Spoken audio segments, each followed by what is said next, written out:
ഒരുപക്ഷെ ഗൌരവമായ തരത്തിലേക്ക് കേസുകൾ മാറുന്നു എന്ന് വേണം കരുതാൻ. കാരണം ആദ്യ 2 കേസുകളിൽ അറസ്റ്റ് നടക്കാതിരിക്കുകയും അത് അറസ്റ്റ് തടയുകയും ഹൈക്കോടതിയിൽ വലിയ തരത്തിൽ വാദമുഖങ്ങളൊക്കെ ഉയരാനിരിക്കുന്നതേ ഉള്ളൂ. അതിന്റെ ഒരു ആശ്വാസത്തിലായിരുന്നു രാഹുൽ മാങ്കൂട്ടത്തിൽ. അതിനിടയിലാണ് അപ്രതീക്ഷിതമായി ഈ 3ാമത്തെ കേസ് ഉയർന്നു വരുന്നത്.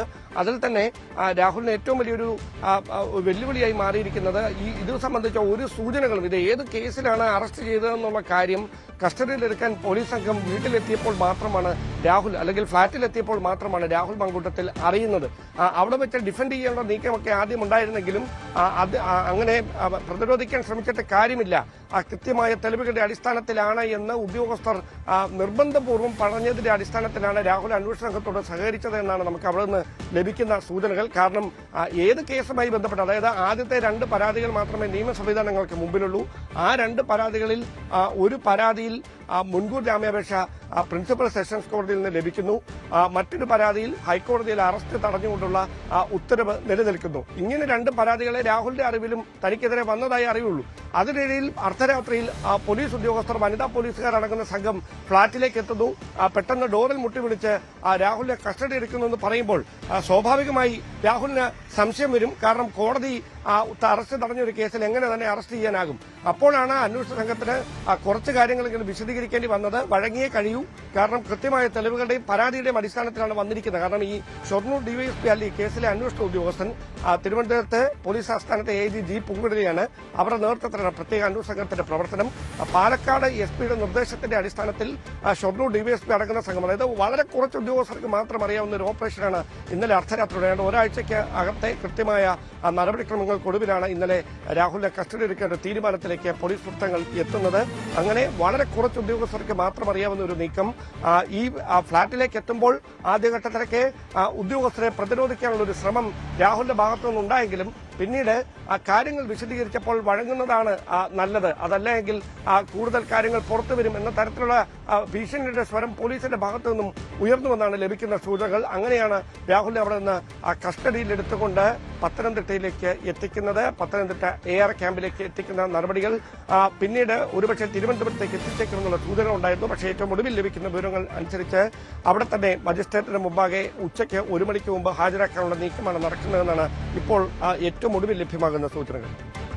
അതുപോലെ തന്നെ ഇപ്പോൾ രാഹുൽ മാങ്കൂട്ടത്തിനെതിരെ പുറത്തു വന്നിരിക്കുന്ന 3 പരാതികൾ ആ പരാതികളിലൊക്കെ ഉന്നയിച്ചിരിക്കുന്ന ആരോപണങ്ങൾ ഉള്ള സമാനതകൾ അതൊക്കെ അന്വേഷണത്തിന്റെ ഭാഗമായി വരില്ലേ?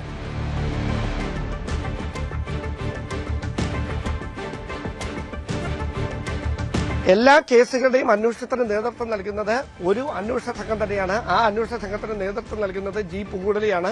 അതുകൊണ്ട് തന്നെ ഈ 3 പരാതികളിലും സമാന സ്വഭാവമുണ്ട് എന്ന് ആദ്യഘട്ടത്തിൽ തന്നെ അവർ മനസ്സിലാക്കിയിരുന്നു. അങ്ങനെയാണ് ഇനി രാഹുലിന് ഒരു പഴുത് കൊടുക്കരുത്, രക്ഷപ്പെടാനോ ഒളിവിൽ പോകാനുള്ള പഴുത് കൊടുക്കരുത് എന്നൊരു കൃത്യമായ ഒരു തീരുമാനത്തിലേക്ക് ഉദ്യോഗസ്ഥർ എത്തുകയും അതീവ രഹസ്യമായി ഈ നീക്കങ്ങളിലേക്ക് കടക്കുകയും ചെയ്തിരിക്കുന്നത്. അങ്ങനെയാണ് ഏറ്റവും ഒടുവിൽ ഇപ്പോൾ രാഹുൽ കസ്റ്റഡിയിലാകുന്ന സാഹചര്യം പാലക്കാട് നിന്ന് ഉണ്ടായിരിക്കുന്നു. മറ്റൊരു കാര്യം എന്ന് പറയുന്നത് മുൻപൊക്കെ രാഹുൽ മാങ്കൂട്ടത്തിൽ ഉന്നയിച്ചതുപോലെ തന്നെ ഉഭയസമ്മത പ്രകാരമുള്ള ലൈംഗിക ബന്ധമായിരുന്നു ഈ യുവതിയുമായി ഉണ്ടായിരുന്നത് എന്നൊരു മൊഴി രാഹുൽ മാങ്കൂട്ടത്തിൽ ഇപ്പോൾ അന്വേഷണ സംഘത്തിന് നൽകിയിട്ടുണ്ട്. അങ്ങനെയെങ്കിൽ ഇനി അന്വേഷണ സംഘത്തിന്റെ മുൻപോട്ടുള്ള നീക്കം എങ്ങനെയായിരിക്കും?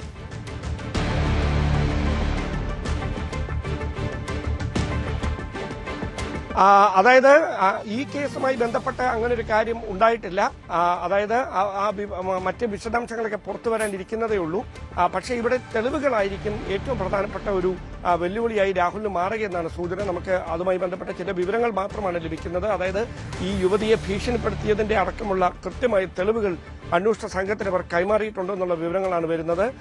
അതായത് വിവാഹം കഴിക്കാമെന്ന് ഉറപ്പ് നൽകി, അങ്ങനെ ഉറപ്പ് നൽകി അതുമായി ബന്ധപ്പെട്ട കാര്യങ്ങൾ സംസാരിക്കുന്നതിന് വേണ്ടിയിട്ടാണ് ഇവരെ പത്തനംതിട്ടയിലുള്ള ഒരു ഹോട്ടലിലേക്ക് നേരിട്ട് കണ്ട് സംസാരിക്കുന്നതിന് എത്താൻ ആവശ്യപ്പെടുകയായിരുന്നു. സ്വന്തം പേരിൽ മുറിയെടുക്കാൻ ആവശ്യപ്പെടുന്നു. അങ്ങനെ അവർ മുറിയെടുത്ത് കാത്തിരിക്കുന്നു. രാഹുൽ ആ മുറിയിലേക്ക് വരികയും ഒന്നും സംസാരിക്കാതെ തനിക്ക് നേരെ കടന്നാക്രമണം നടത്തുകയും ചെയ്തുവെന്നാണ് ഈ പരാതിയിൽ പ്രധാനമായി പരാമർശിച്ചിരിക്കുന്ന കാര്യം. അതുകൊണ്ട് തന്നെ രാഹുലിന്റെ വാദമുഖങ്ങൾ കൃത്യമായി ഖണ്ഡിക്കുന്നതിനുള്ള തെളിവുകൾ അന്വേഷണ സംഘത്തിന് യുവതി കൈമാറിയിട്ടുണ്ട് എന്ന വിവരങ്ങളാണ് ലഭിക്കുന്നത്. കൂടുതൽ വിവരങ്ങൾ കൈമാറാനുണ്ട് എന്നുള്ള കാര്യം അവർ അന്വേഷണ സംഘത്തോട് വെളിപ്പെടുത്തുകയും ചെയ്തിട്ടുണ്ട്. അങ്ങനെയെങ്കിൽ ഒരുപക്ഷെ അന്വേഷണ സംഘം ആവശ്യപ്പെടുന്നതിനനുസരിച്ച് ഈ ഡിജിറ്റൽ തെളിവുകളടക്കം അവർ കൈമാറിയേക്കും. ഏറ്റവും പ്രധാനപ്പെട്ടതായി മാറാൻ പോകുന്നത് രാഹുലിനോട് DNA പരിശോധനയുടെ ഭാഗമായി രാഹുലിന്റെ രക്തസാമ്പിളുകൾ ആവശ്യപ്പെട്ടുകൊണ്ട് ഒരു ഇമെയിൽ സന്ദേശം ഒരു ഏജൻസി അയച്ചിട്ടുണ്ട് എന്നാണ് ഈ പരാതിയിൽ പറയുന്നത്. അങ്ങനെയെങ്കിൽ ആ ഇമെയിൽ സന്ദേശത്തിന് രാഹുൽ മറുപടി നൽകിയില്ല എന്നും പറയുന്നു. അത് എപ്പോഴാണ് സംഭവിച്ചിരിക്കുന്നത്? ഇത്തരം ഈ കാര്യങ്ങളൊക്കെ ഈ DNA പരിശോധനയ്ക്ക് സാമ്പിൾ ആവശ്യപ്പെട്ടുകൊണ്ട് രാഹുലിന് ഇമെയിൽ സന്ദേശം ഒരു ഏജൻസി കൈമാറിയത് എപ്പോഴാണ്? ഇതടക്കമുള്ള കാര്യങ്ങൾ, ഈ സമയം വളരെ പ്രധാനപ്പെട്ടതാണ്. അതടക്കമുള്ള കാര്യങ്ങളിൽ വിശദമായ പരിശോധനകൾ ഒരുപക്ഷെ നടന്നേക്കും. എന്തായാലും കൃത്യമായി രാഹുൽ മാങ്കൂട്ടത്തിൽ ഈ യുവതിയെ ഭീഷണിപ്പെടുത്തിയിരുന്നുവെന്ന് വ്യക്തമാക്കുന്ന തെളിവുകൾ ലഭിച്ചിട്ടുണ്ട് എന്നാണ് അന്വേഷണ സംഘം നൽകുന്ന സൂചന. അതിന്റെ അടിസ്ഥാനത്തിലാണ് തങ്ങൾ കടുത്ത ഒരു നീക്കത്തിലേക്ക് കടന്നതെന്നും അവർ പറഞ്ഞു വെക്കുന്നുണ്ട്. ഒരുപക്ഷെ ഈ കേസുമായി ബന്ധപ്പെട്ട പരമാവധി തെളിവുകൾ ആദ്യഘട്ടത്തിൽ തന്നെ ശേഖരിച്ചതിന് ശേഷമാണ്. കാരണം ഒരു MLA യാണ് അറസ്റ്റ് ചെയ്യുന്നത്. നമുക്കറിയാം നിലവിലെ രാഷ്ട്രീയ സാഹചര്യങ്ങൾ, നിയമസഭാ തെരഞ്ഞെടുപ്പ് അടുത്തു വരുന്ന ഒരു പശ്ചാത്തലം. അവിടെ ഏതെങ്കിലും തരത്തിൽ രാഹുൽ മാങ്കൂട്ടത്തിന് പറഞ്ഞു നിൽക്കാൻ കഴിയുന്ന തെളിവുകൾ രാഹുലിന്റെ കൈവശം ഉണ്ടാകുന്ന ഒരു സാഹചര്യം വരികയും ഈ അന്വേഷണ സംഘത്തിന്റെ ഉദ്ദേശത്തെ ചോദ്യം ചെയ്യപ്പെടുന്ന സാഹചര്യമൊക്കെ ഉണ്ടാകുകയും ചെയ്താൽ അത് സർക്കാരിന് വലിയ തരത്തിൽ പ്രതിക്കൂട്ടിലാകുന്ന ഒരു നടപടിയായി മാറും. അങ്ങനെ ഒരു കേസിലാണ് വളരെ ജാഗ്രതയോടെ തന്നെ ഇതുമായി ബന്ധപ്പെട്ട പരമാവധി വിവരശേഖരണം നടത്തിയതിനു ശേഷം ഒരു നിർണായകമായ നീക്കത്തിലേക്ക് അന്വേഷണ സംഘം കടക്കുന്ന സാഹചര്യം ഉണ്ടായത് എന്നതാണ് എടുത്തു പറയേണ്ടുന്ന കാര്യം. എന്തായാലും സുപ്രധാനമായ ഒരു നീക്കം വളരെ രഹസ്യമായി അന്വേഷണ സംഘം നടപ്പിലാക്കുകയായിരുന്നു. ചുരുക്കം ചില ഉദ്യോഗസ്ഥർക്ക് മാത്രം അറിയാവുന്ന ഒരു കാര്യം, ഏറ്റവും പ്രധാനപ്പെട്ട കാര്യം, രാഹുലുമായി ഈ കേസിന്റെ അന്വേഷണത്തിന്റെ പല ഘട്ടങ്ങളിൽ ഉൾപ്പെട്ടിരുന്ന ഉദ്യോഗസ്ഥരിൽ ചിലർക്ക് ബന്ധമുണ്ടെന്നുള്ള ആക്ഷേപം പോലീസിൽ തന്നെ നേരത്തെ ഉയർന്നതാണ്. രാഹുൽ ഒളിവിൽ കഴിയുന്നത് കൃത്യമായി ഇവർക്ക് കൂടി അറിയാവുന്ന തരത്തിലാണ് എന്ന തരത്തിലുള്ള വിമർശനങ്ങൾ ഉയർന്നു. പക്ഷേ അതിനൊന്നും പോലീസ് കൃത്യമായ മറുപടി ആ വിമർശനങ്ങൾക്ക് ആദ്യഘട്ടത്തിൽ നൽകിയിരുന്നില്ല. പിന്നീട് അന്വേഷണ സംഘത്തിലെ ചില ഉദ്യോഗസ്ഥരെ മാറ്റുന്ന സാഹചര്യം ഉണ്ടാകുന്നു. ഏറ്റവും ഒടുവിലാണ് പൂങ്കുഴലിക്ക് അന്വേഷണത്തിന് ചുമതല ലഭിക്കുന്നത്. പൂങ്കുഴലി നേരിട്ട് തന്നെയാണ് ഇതുമായി ബന്ധപ്പെട്ട എല്ലാ കാര്യങ്ങളിലും, അതായത് തെളിവ് ശേഖരണവും അതോടൊപ്പം തന്നെ മൊഴിയെടുക്കലും അടക്കമുള്ള കാര്യങ്ങൾ നേരിട്ട് തന്നെയാണ് എല്ലാം ഏകോപിപ്പിച്ചത്. മറ്റാരെയും അധികം ഉദ്യോഗസ്ഥരെ ആരെയും ഈ വിവരങ്ങളൊന്നും ധരിപ്പിച്ചിരുന്നില്ല. അങ്ങനെയാണ് നിർണായകമായി ഈ അറസ്റ്റ് അല്ലെങ്കിൽ കസ്റ്റഡി എടുക്കുന്ന സാഹചര്യം ഇന്നലെ പുലർച്ചെയോടെ ഉണ്ടായിരിക്കുന്നത്. ശരി, MG മിഥുൻ കൂടി ചേരുന്നുണ്ട് കൂടുതൽ വിവരങ്ങളുമായി. മിഥുൻ, ഞാൻ നേരത്തെ സൂചിപ്പിച്ചതുപോലെ തന്നെ ഇപ്പോൾ ലഭിച്ചിട്ടുള്ള 3 പരാതികളിലും സമാനമായ ആരോപണങ്ങളാണ് അതിജീവിതകൾ ഉന്നയിച്ചിട്ടുള്ളത്. ആ ആരോപണങ്ങളെ പറ്റിയും അതിനെപ്പറ്റിയുള്ള കൂടുതൽ വിശദാംശങ്ങൾ, പരാതികളെ പറ്റിയുള്ള കൂടുതൽ വിശദാംശങ്ങൾ എന്തൊക്കെയാണ്? അനുശ്രീ, ആദ്യഘട്ടത്തിൽ രാഹുൽ മാങ്കൂട്ടത്തിനെതിരെ ഇങ്ങനെ ഒരു ബലാത്സംഗ പരാതിയുമായി ഒരു യുവതി രംഗത്ത് വരുന്നു. അതിനെതിരെ വലിയ രീതിയിലുള്ള ചില തെളിവുകൾ, അതായത് അതിനെ ഖണ്ഡിക്കുന്ന തരത്തിലുള്ള ചില തെളിവുകൾ ഹാജരാക്കാൻ രാഹുൽ മാങ്കൂട്ടത്തിനെ കൊണ്ട് സാധിക്കുകയും ചെയ്തു.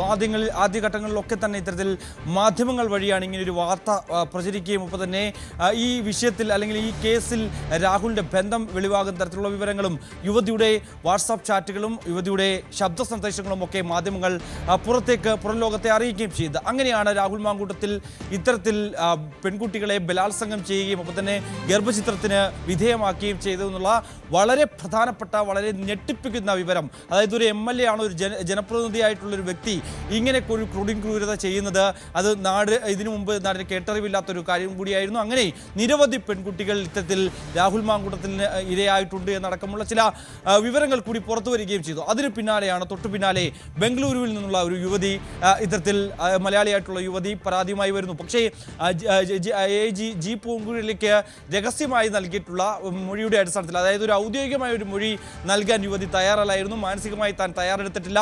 അതായത് ഈ ആദ്യ കേസിൽ നൽകിയ പരാതിയുടെ അടിസ്ഥാനത്തിൽ അത് കോടതിയിലേക്ക് വരികയും ഒപ്പം തന്നെ അതിൽ മുൻകൂർ ജാമ്യം നേടി രാഹുലിന് രക്ഷപ്പെടാൻ സാധിച്ചൊരു സ്ഥിതിവിശേഷവും ഉണ്ടായിരുന്നു. അതൊക്കെ കണക്കിലെടുത്തുകൊണ്ട് പല പെൺകുട്ടികളും, അതായത് രാഹുലിൽ നിന്ന് പീഡനം ഏറ്റുവാങ്ങേണ്ടി വന്നിട്ടുള്ള പല പെൺകുട്ടികളും ഈ നടപടി, അതായത് ഒരു പരാതിയുമായി മുന്നോട്ട് വരാനുള്ള ഒരു വിമുഖത കാണിക്കുന്നു എന്നുള്ളൊരു വിവരം സ്വാഭാവികമായും ഉണ്ടായിരുന്നു എന്നുള്ളതാണ്. അതുകൊണ്ട് തന്നെയാണ് ഈ രണ്ടാമത്തെ പെൺകുട്ടിയിൽ നിന്ന് കൃത്യമായി മൊഴി രേഖപ്പെടുത്താൻ അതിന് കുറച്ച് സമയം വേണമെന്നുള്ള ആവശ്യം പെൺകുട്ടി തന്നെ മുന്നോട്ട് വെച്ചിരുന്നു. അതായത് തനിക്ക് ഭയമാണ്. തൻ്റെ ചിത്രങ്ങളൊക്കെ ഇത്തരത്തിൽ സമൂഹ മാധ്യമങ്ങളിൽ പ്രചരിപ്പിച്ചാൽ അത് തൻ്റെ വീട്ടുകാർക്കുമൊക്കെ വലിയ രീതിയിൽ അത് മാനക്കേടുണ്ടാക്കുകയും ചെയ്യും. അതുകൊണ്ട് തന്നെ അങ്ങനെ ഒരു രീതിയിലേക്ക് പോകാൻ താൻ ആഗ്രഹിക്കുന്നില്ല. പക്ഷേ പരാതി പറയണമെന്ന് തോന്നി.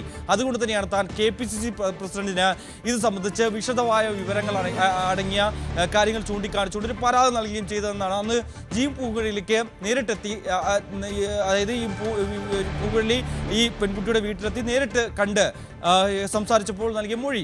എന്തായാലും കുറച്ച് സാവകാശം വേണം. അതിൽ ഔദ്യോഗികമായി മൊഴി രേഖപ്പെടുത്തുന്നതിനൊക്കെ ഉള്ള ചില കാര്യങ്ങൾ തനിക്ക് കുറച്ച് സമയം ആവശ്യമുണ്ട്. അതിൽ നിന്ന് താൻ ഒന്ന് പ്രിപ്പയർഡ് ആവണം. അതായത് ഇപ്പോഴത്തെ സാഹചര്യത്തിൽ അതിന് സാധിക്കില്ല. താൻ മാനസികമായി കുറേയധികം വിഷമിച്ചിട്ടുണ്ട്. ഇനിയും കൂടുതൽ തകർച്ചയിലേക്ക് പോകാൻ പറ്റില്ല. ആ ഒരു ട്രോമയിൽ നിന്ന് കരകയറി വരുന്നതേ ഉള്ളൂ എന്നുള്ള രീതിയിലുള്ള ചില പ്രതികരണങ്ങളൊക്കെ യുവതിയുടെ ഭാഗത്തുനിന്ന് ഉണ്ടായതെന്നാണ് നമുക്ക് മനസ്സിലാക്കാൻ സാധിക്കുന്നത്. അങ്ങനെയാണ് ഇപ്പോൾ പിന്നീട് ഈ രണ്ട് കേസിലും ജാമ്യത്തിൽ മുൻകൂർ ജാമ്യം ലഭിച്ചതാണ് രാഹുൽ മാങ്കൂട്ടത്തിന്. ഒരു MLAക്ക് ഇത്രയും അധികം പരിരക്ഷ ലഭിച്ച ഒരു കേസ് കൂടിയാണ്. അങ്ങനെയുള്ളപ്പോൾ മറ്റുള്ളവർ എങ്ങനെ പൊതുമധ്യത്തിലേക്ക് വരും പരാതിയായി എന്നുള്ളത് തന്നെയായിരുന്നു ഏറെ പ്രധാനപ്പെട്ട കാര്യവും. ഒപ്പം തന്നെ ഈ അന്വേഷണ സംഘത്തെ സംബന്ധിച്ച് വലിയ രീതിയിൽ ആശയക്കുഴപ്പത്തിലാക്കിയും ഒപ്പം തന്നെ അവർക്ക് വലിയ വെല്ലുവിളിയായതും ഈ വിഷയങ്ങൾ തന്നെയായിരുന്നു. അതുകൊണ്ട് തന്നെ ഓരോ കേസുകളിൽ, അതായത് ഇനിയും വരാൻ പോകുന്ന കേസുകളിലൊക്കെ കൃത്യമായി അതിൻ്റെ മൊഴികൾ രേഖപ്പെടുത്തുക, കൃത്യമായി അതിൻ്റെ മൊഴികളുടെ അടിസ്ഥാനത്തിൽ തെളിവുകൾ ശേഖരിക്കുക, ആ തെളിവുകൾ സാധൂകരിക്കുന്ന തരത്തിലുള്ള രീതിയിൽ അന്വേഷണം മുന്നോട്ട് പോവുക എന്നുള്ളതായിരുന്നു അന്വേഷണ സംഘം ഈ ഒരു വിഷയത്തിൽ കൈക്കൊണ്ടത് എന്നാണ് നമുക്ക് മനസ്സിലാക്കുന്നത്. അതുകൊണ്ട് തന്നെയാണ് മൂന്നാമത്തെ പരാതിയുടെ ഡീറ്റെയിൽസ് ലഭിക്കുമ്പോൾ തന്നെ അത് വസ്തുതയുണ്ടോ എന്ന് നേരിട്ട് അന്വേഷണ സംഘം പരിശോധിക്കുന്നു. അതിൽ കുറച്ച് ഉദ്യോഗസ്ഥരെ മാത്രമേ, നേരത്തെ ഡാൻ കുര്യൻ സൂചിപ്പിച്ച പോലെ തന്നെ കുറച്ച് ഉദ്യോഗസ്ഥരെ മാത്രമേ ഇതിൽ ഉൾപ്പെടുത്തിയിരുന്നുള്ളൂ. പ്രത്യേകിച്ച് ഡാൻ സൂചിപ്പിച്ച പോലെ തന്നെ ഈ രാഹുൽ മാങ്കൂട്ടത്തിന് ബന്ധമുള്ള ഉദ്യോഗസ്ഥർ ഈ ഒരു ടീമിൻ്റെ ഭാഗമായുണ്ട്, ഈ അന്വേഷണ സംഘത്തിൻ്റെ ടീമിൻ്റെ ഭാഗമായുണ്ട് എന്നുള്ള ചില ആരോപണങ്ങളൊക്കെ ഉയർന്നു വരികയും ചെയ്തു. അതുകൊണ്ട് തന്നെ വളരെ കുറച്ച് ഉദ്യോഗസ്ഥർക്ക് മാത്രം അറിയാവുന്ന രീതിയിൽ ഈ അന്വേഷണം മുന്നോട്ട് പോയി. ഈ മൂന്നാമത്തെ പരാതിയിൽ എന്നുള്ളതാണ്. അങ്ങനെ കൃത്യമായ ഡീറ്റെയിൽസുകൾ എടുക്കുന്നു, വീഡിയോ കോൺഫറൻസിലൂടെ കാര്യങ്ങൾ ചോദിച്ച് മനസ്സിലാക്കുന്നു. അതിൽ ചില സാമ്പിളുകൾ അടക്കം, അതായത് കൂടുതൽ വാർത്തകൾക്ക് News 18 Keralam YouTube channel subscribe ചെയ്യുക.